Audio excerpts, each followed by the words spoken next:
ભાઈઓ અને બહેનો, જય શ્રી કૃષ્ણ. ધરમ કરમ ચેનલમાં આપનું સ્વાગત છે. પિતૃપક્ષ ચાલે છે ત્યારે આપણે ધરેલું શ્રાદ્ધનું ભોજન છે એ કાગડો જમવા આવે છે, પણ કાગડો કાળો છે. તો એ કાગડો કાળો કેમ થયો એની આજે આપણે વાત કરીશું.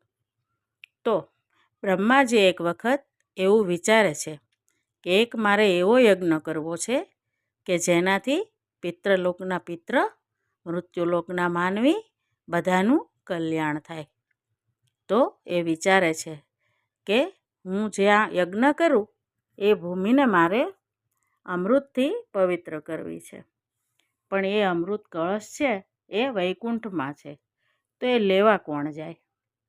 ત્યારે એને ખબર છે કે વિષ્ણુ ભગવાન છે એ જ્યારે કોઈ પણ વ્યક્તિ પોતાના પિતૃના મોક્ષ માટે સપ્તાહ કરે છે, ભાગવત બેસાડે છે, ત્યારે એના પિતૃને પૂજાપાઠ કરી અને આમંત્રણ આપે છે કે તમારા મોક્ષાર્થે અમે ભાગવત સપ્તાહ બેસાડી છે અને તમે સાંભળવા આવજો.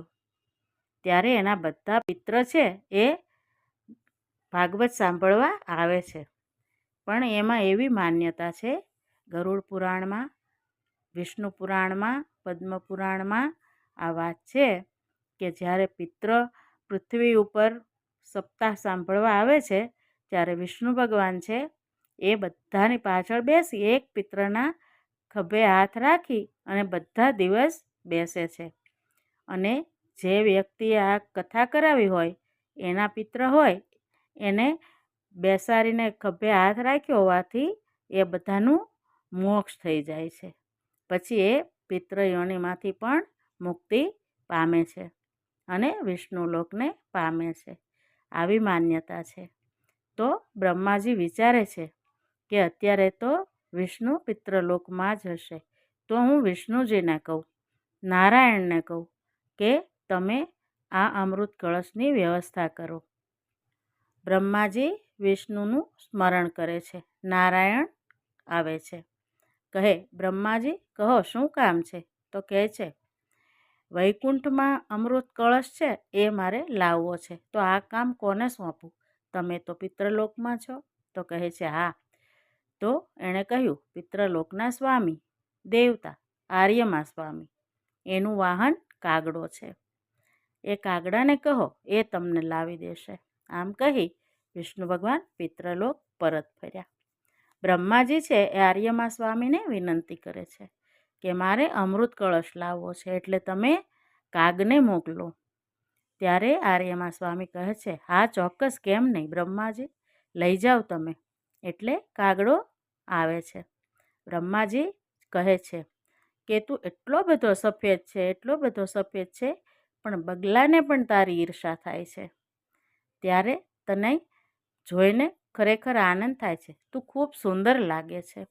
કાગડો કહે છે હા બ્રહ્માજી ધન્યવાદ, કહો શું કામ છે? તો બ્રહ્માજી કહે છે વૈકુંઠના ચોથા દરવાજે અમૃત કળશ છે, એ તારે લાવવાનો છે. કારણ કે તારો રંગ સફેદ છે અને કળશ પણ સફેદ છે. એ લઈને તું આવીશ ત્યારે કોઈને ખબર નહીં પડે અને તને કોઈ હેરાન નહીં કરે. તો કાગડો કહે છે કંઈ વાંધો નહીં બ્રહ્માજી, હું લઈ આવું. તો કાગડો વૈકુંઠમાં જાય છે, ખૂબ ભમે છે, ખૂબ ઉડે છે, ચારે બાજુ તપાસ કરે છે, પણ એને ક્યાંય અમૃત કળશ દેખાતો નથી. થાકી જાય છે. એ સિવાય પણ બધી જગ્યાએ પરિભ્રમણ કરે છે, છતાંય ક્યાંય મળતો નથી. તો એ મહાદેવ આગળ આવે છે, મૃત્યુલોકમાં આવે છે.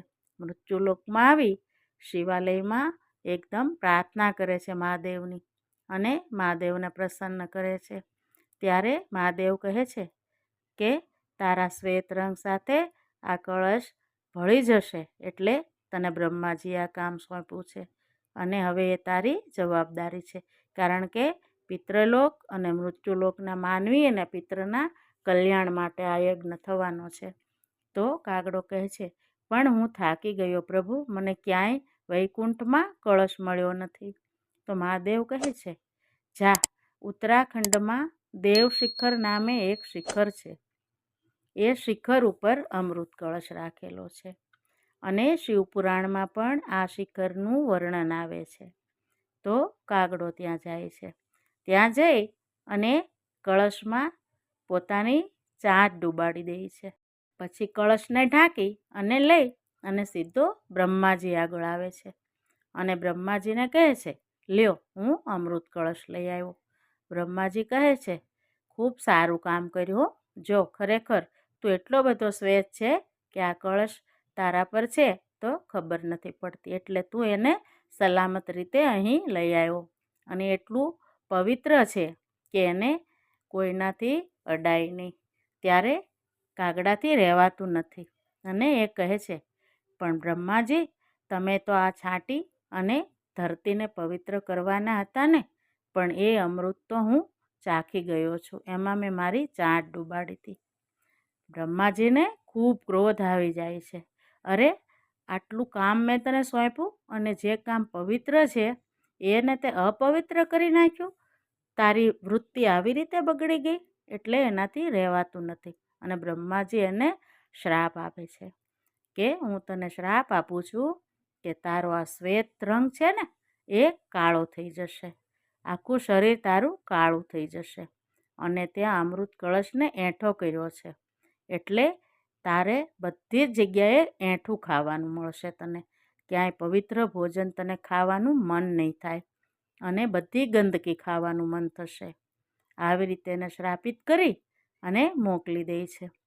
કાગડો આર્યમા સ્વામી આગળ આવે છે અને કહે છે, મારાથી આવી ભૂલ થઈ અને બ્રહ્માજીએ મને શ્રાપિત કર્યો છે, પણ શ્રાપિત થયા પછી મને ખૂબ અફસોસ થયો છે. તો તમે આ શ્રાપ ઓછો થાય એવી વાત કરો બ્રહ્માજી આગળ અને મારા વતી માફી માગો. આર્યમા સ્વામીને ગુસ્સો આવી ગયો, પણ એને માફ કરે છે અને કહે છે, હા, હું બ્રહ્માજી સાથે વાત કરીશ. આર્યમા સ્વામી છે એ કાગડાને લઈ બ્રહ્માજી આગળ આવે છે અને બ્રહ્માજીને કહે છે કે આને માફ કરી દો તમે. ભલે એ કાળો થઈ ગયો એનો કંઈ વાંધો નથી, પણ બધા જ કાગડા એકલું એંઠું ખાય એવું નહીં ચાલે, તમે એને માફ કરી દો. તો બ્રહ્માજી એને કહે છે, શ્રાપિત તો એ થયો જ છે, પણ એમાં હું એને એક વરદાન આપું છું, થોડી મને માફી આપું છું.